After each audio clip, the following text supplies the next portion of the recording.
Welcome to Facts TV News, where everything is true. 55-year-old alleged gun repairman for gangster in custody following killing of 6-year-old. Senior communications strategist for the Jamaica Constabulary Force JCF, Dennis Brooks, says preliminary information suggests that the 55-year-old suspect in the murder of 6-year-old repairs illegal firearms for gang members. 6-year-old Timora McCollum was shot in the back in Rose Gardens after the firearm that the suspect was repairing reportedly went off. She was taken to hospital where she was pronounced dead. The suspect was beaten by a mob of irritated residents on Monday night and is now under police guard at hospital. Mr. Brooks says the suspect is a self-taught gunsmith. We always know that there are other persons on the periphery of criminal organizations. There are persons who are part of or support systems of criminal organizations who do not necessarily fire guns, but they are a part of what makes criminal organizations so evasive. They are a part of what makes them effective. And when now you, as a community, he's been operating in this community for years. He fixes illegal firearms for gang members. That is our preliminary information. The nation needs to understand that there are communities where this takes place and people don't talk because they are a part of the support system of the criminal organizations in those spaces.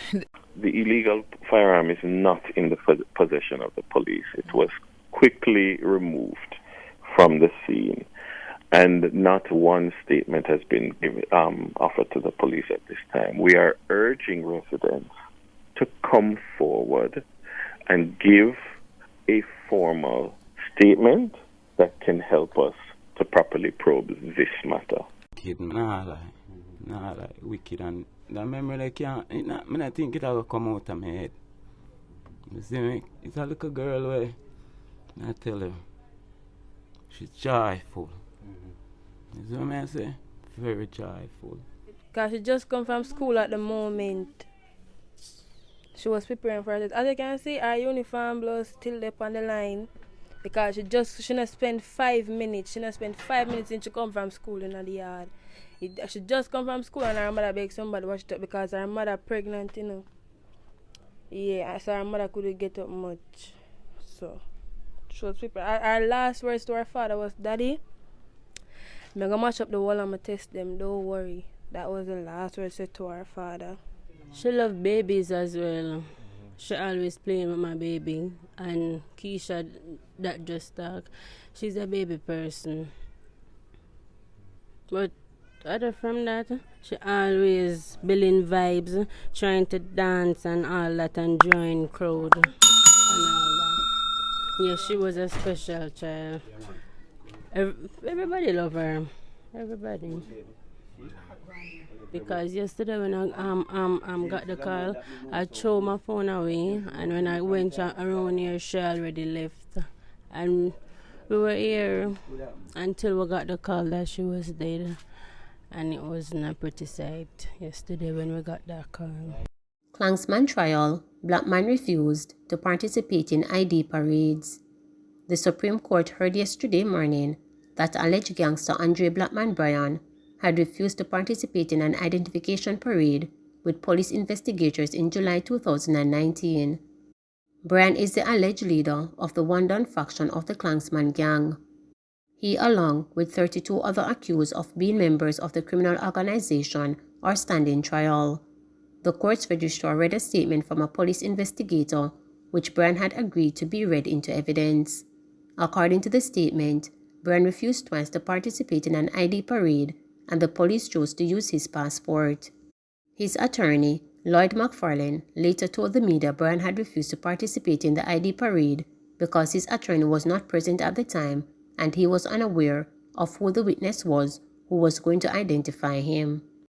Police name person of interest in St. Elizabeth teacher's murder. The St. Elizabeth police have listed a person of interest in their murder investigation of a teacher that was killed in the parish yesterday. Dead is 28-year-old Chanel Smith. The police say they believe Damaine Robinson, otherwise called Damaine Mile or Starboy Miles, can assist in their murder investigation. He is being asked to report to the Black River Police or the nearest police station immediately.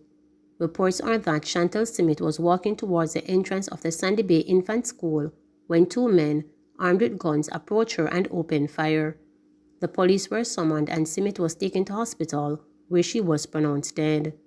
The police are appealing to anyone who believes they can assist with their investigation to contact the Black River Police at 876-965-2232, Crime Stop at 311, or the nearest police station. Elaine Thompson-Hero officially receives diplomatic passport.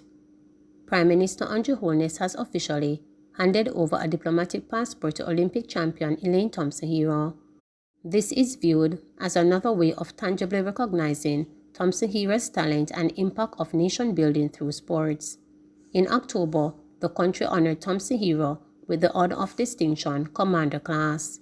Prime Minister Andrew Holness says he believes in acknowledging hardworking and dedicated Jamaicans. You are a very important national asset.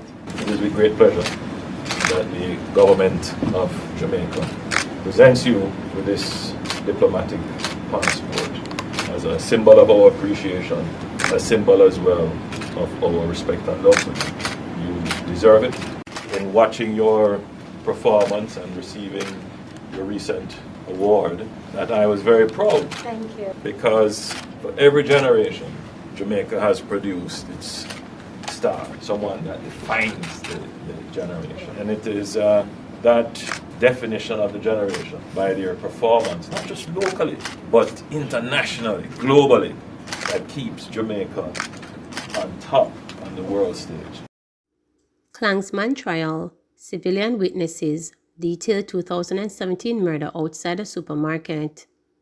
Two civilian witnesses in the Klansman gang trial yesterday detailed how a man was murdered just outside a supermarket in St. Andrew in August 2017. The witnesses were employees of the establishment at the time of the incident. One of the witnesses who took the stand said that the man, Damien Forrester, was shot right beside him as they walked shoulder to shoulder to take a taxi from work that night. The court also heard more from police witnesses. On day 42 of the Klansman gang trial, the court heard from police witnesses who had done identification parades involving alleged members of the gang as part of the investigation into the criminal organization. The prosecution then called another civilian witness to the stand. The witness detailed an incident he experienced on August 15, 2017, in which one of his co-workers were murdered right beside him as they were leaving the supermarket they worked that night. According to the witness, the man, who bore a name he says he could not recall, was shot as they both were walking to take a taxi.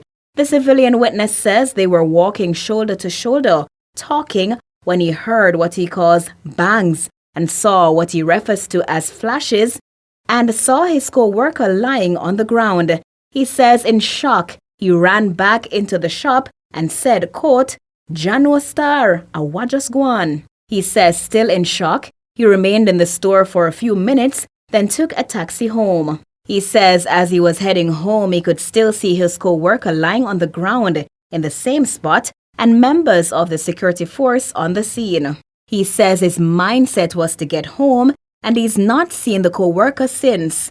The prosecution then called another civilian witness to the stand who corroborated information about that incident as detailed by the previous civilian witness. The woman says she heard multiple gunshots about 5 minutes after the two workers left the establishment that night. She recalled seeing staff members running back to the store in shock and pressed what she called a panic button to alert security guards. According to that witness, security guards for the store and the police were on the scene within minutes. She says through the store's glass walls, she could see the police processing the scene. She says as she left about an hour later, she could see Mr. Forrester, clad in his white shirt and black pants uniform, lying on the ground. Both civilian witnesses were shown Forrester's photo by the prosecution and confirmed he was the one shot that night. But the statement from today's last witness differed from the previous witness as it relates to the time frame in which Forrester was employed to the supermarket before the incident. The last witness says he was there for about 4 to 6 months, but the other civilian witness says the man shot was employed to the establishment about a month before the incident. NSWMA calls for national response to cultural defects in littering and garbage pollution.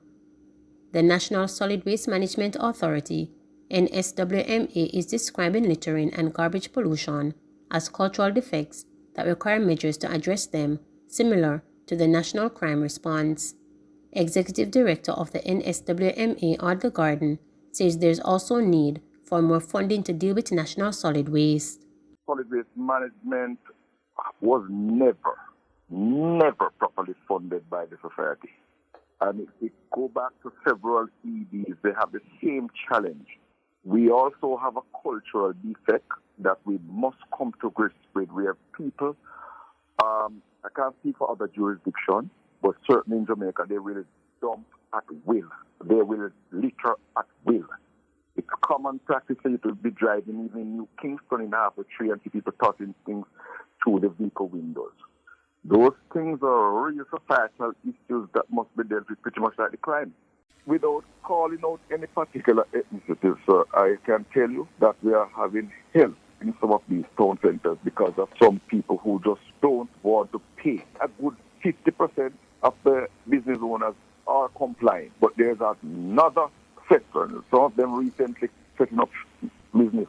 Were we to get into the town centers and use the leverage that the public health has to get every business owner to properly register to move their garbage, we would have solved probably a third of the problem, if not a half, with that one move. But you're not doing that. You're not getting that done. So the problem remains.